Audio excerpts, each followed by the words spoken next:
नमस्कार विद्यार्थी मित्रों, कक्षा 10वीं विषय हिंदी और चैप्टर 23 बुक, उसके कवि हैं सर्वेश्वर दयाल सक्सेना। और सर्वेश्वर दयाल सक्सेना जी ने यहाँ पर व्यक्तिगत दृष्टिकोण को हटकर व्यक्तिगत दृष्टिकोण से या व्यक्तिगत दृष्टिकोण से हटकर एक संघर्ष को या सौंदर्य को संघर्ष के साथ जोड़ दिया है। यहाँ पर भगवान ने ब्रह्मा ने सृष्टि का सर्जन किया और बहुत बढ़िया सर्जन, उसकी सुंदरता को देखकर हम अद्भुत अनुभूति करते हैं, लेकिन सौंदर्यता को प्राप्त करने के लिए व्यक्तिगत दृष्टिकोण बहुत इम्पोर्टेंट है। जिस व्यक्ति के पास व्यक्तिगत दृष्टिकोण या व्यक्तिगत सौंदर्य को देखने का जो नजरिया होता है वो इम्पोर्टेंट रहता है। तो यहाँ पर सर्वेश्वर दयाल सक्सेना जो है वह उन्होंने व्यक्तिगत दृष्टिकोण को, मतलब कि सौंदर्य को व्यक्तिगत दृष्टिकोण से हटकर एक संघर्ष के साथ जीवन जीने का जो संघर्ष है, संघर्ष करने वाले हर एक पशु पक्षी प्राणियों को किस प्रकार सौंदर्य की दृष्टि से देखा है, यहाँ पर वह सौंदर्य को संघर्ष के साथ जोड़कर यहाँ पर हमें दिखाने का प्रयत्न किया है। वैसे संघर्ष से संघर्ष के साथ सामना करते हुए यहाँ पर बाज का दृश्य है, सांप का दृश्य है, बकरी का दृश्य है, चीता का दृश्य है, तोता का दृश्य और आदमी का दृश्य। इस प्रकार जो पशु पक्षी जो है जो संघर्ष करते हुए अपने जीवन के प्रति संघर्ष की जो भावना है या जीवन जीने का जो संघर्ष है, उससे व्यक्तिगत दृष्टिकोण को बदलकर उन्होंने सौंदर्य के साथ जोड़ दिया है। तो यहाँ पर सर्वेश्वर दयाल सक्सेना जी का जो हमें भूख के साथ लड़ने का जो पशु पक्षी प्राणियों का दृष्टिकोण है, उसे सौंदर्य की दृष्टि से देखने का प्रयत्न किया है। मैं एक बार जरा काव्य बहुत छोटा सा है, एक बार थोड़ा काव्य को पढ़ लेता हूँ, ठीक है। काव्य 23 भूख, सर्वेश्वर दयाल सक्सेना।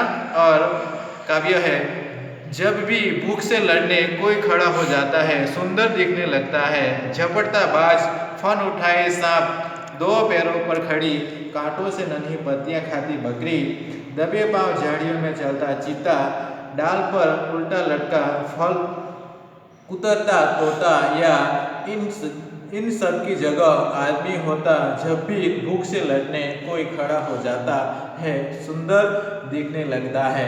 यहाँ पर पहला जो है बाज, दूसरा है बकरी, तीसरा है सांप, चीता, तोता और अंतिम है आदमी। इन सारे पशु पक्षियों को जब अपने जीवन जीने की जो संघर्ष की जो क्रिया है, खाना प्राप्त करने की जो संघर्ष की क्रिया है, उस संघर्ष की क्रिया को सर्वेश्वर दयाल सक्सेना ने व्यक्तिगत सौंदर्य से हटकर हटकर उसे एक सौंदर्य के रूप में हमारे सामने प्रस्तुत किया है। देखो काव्य को हम समझते हैं, जब भी भूख से लड़ने कोई खड़ा हो जाता है, भूख से लड़ने हर एक पशु पक्षी प्राणी जो है वह भूख से लड़ता है, जीवन जीने का साहस कर रहा है। या यहाँ पर जो खड़ा हो जाना मतलब कि संघर्ष करने के लिए खड़ा हो जाने की बात है, ठीक है। जब भी भूख से लड़ने कोई खड़ा हो जाता है, सुंदर दिखने लगता है। कि सर्वेश्वर दयाल सक्सेना कहता है कि जब कोई भी पशु पक्षी या प्राणी जब भूख से संघर्ष करने की जो परिस्थिति होती है, तब उसे बहुत सुंदर, वह संघर्ष की परिस्थिति जो है बहुत सुंदर दिखने लगती है। किससे? सर्वेश्वर दयाल सक्सेना को। पहला उदाहरण है झपटता बाज, फन उठाए सांप, कि जिस प्रकार बाज पक्षी जो है वो सांप को पकड़ने के लिए जिस प्रकार झपाट से आक्रामक रूप से बहुत ऊंचाई से जमीन पर लैंडिंग करता है या उससे जंप करता है, तब उसे उसका संघर्ष जो होता है भूख से लड़ने का, उसका सौंदर्य है अद्भुत होता है।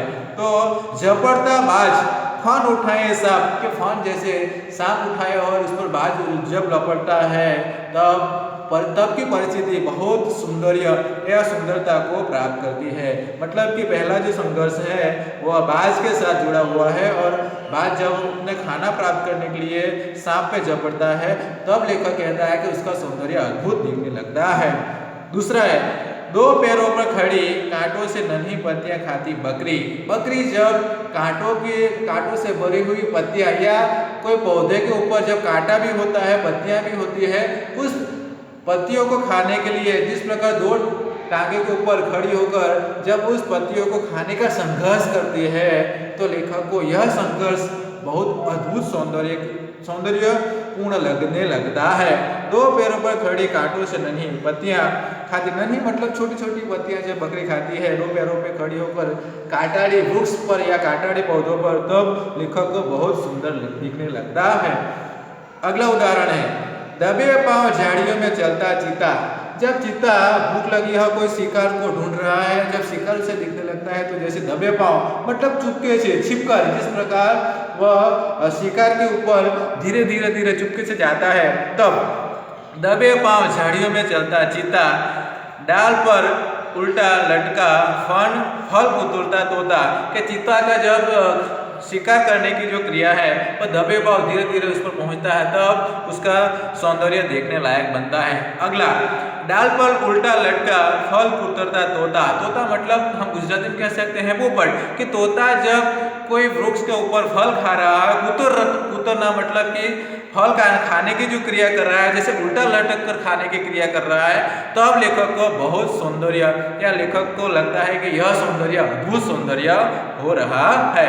यह इन सब की जगह आदमी होता। जब आदमी भी अपने जीवन जीने के लिए भूख से जब संघर्ष करता है, तब उसका भी सौंदर्य अद्भुत दिखाई देता है, ऐसा कवि कहते हैं। जब भी भूख से लड़ने कोई खड़ा हो जाता है, खड़ा हो जाना मतलब सामने के कोई व्यक्ति जब भूख से लड़ने के लिए सामना करने के लिए तैयार होता है, तब सुंदर दिखने लगता है, तब वह आदमी हो या पशु पक्षी उसे सुंदर दिखने लगता है। यहाँ पर बाज, तोता, बकरी, चीता और सांप, इन सारे उदाहरण माध्यम से जब ये सारे पशु पक्षी जब है वह भूख के कारण संघर्ष करते हैं, उस संघर्ष भरी परिस्थिति में उसका सौंदर्य देखने लायक बनता है। तो कवि का यही मतलब है कि जब भूख से आदमी हो या प्राणी जब संघर्ष करता है और भूख मिटाने का जो प्रयत्न करता है, वह संघर्षपूर्ण परिस्थिति में भी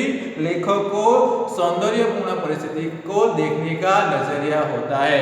मतलब कि संघर्ष को भी सुंदरता के साथ जोड़ दिया गया है। तो विद्यार्थी मित्र, इतना छोटा सा ही काव्य है, तो जरा इस काव्य को मैंने आपको समझाने का प्रयत्न किया, तो आप एक दो बार वीडियो को देखेगा, काव्य पूरी तरह समझ में आ जाएगा। छोटा सा काव्य है और संघर्ष, भूख जो है वह प्रकृति या मानव या जीव जंतुओं की प्राणियों की खूब आवश्यक चीज वस्तु है, एक जरूरियात है। इसको मिटाने के लिए जब पशु पक्षी संघर्ष करते हैं, तो संघर्ष के साथ लेखक ने उसे सुंदरता के साथ जोड़ दिया है। तो कुछ शब्दार्थ है, जरा देखिएगा, ठीक है। ये मुहावरे हैं, जरा देखिएगा, और ये भाववाचक संज्ञाएं हैं और एक अर्थवाचक संज्ञाएं हैं। स्वाध्याय जो है, स्वाध्याय में पहला और दूसरा दो प्रश्न लिखना है। इस प्रकार यह काव्य यहाँ पर समाप्त होता है, जरा देखिएगा, ठीक है। Thank you.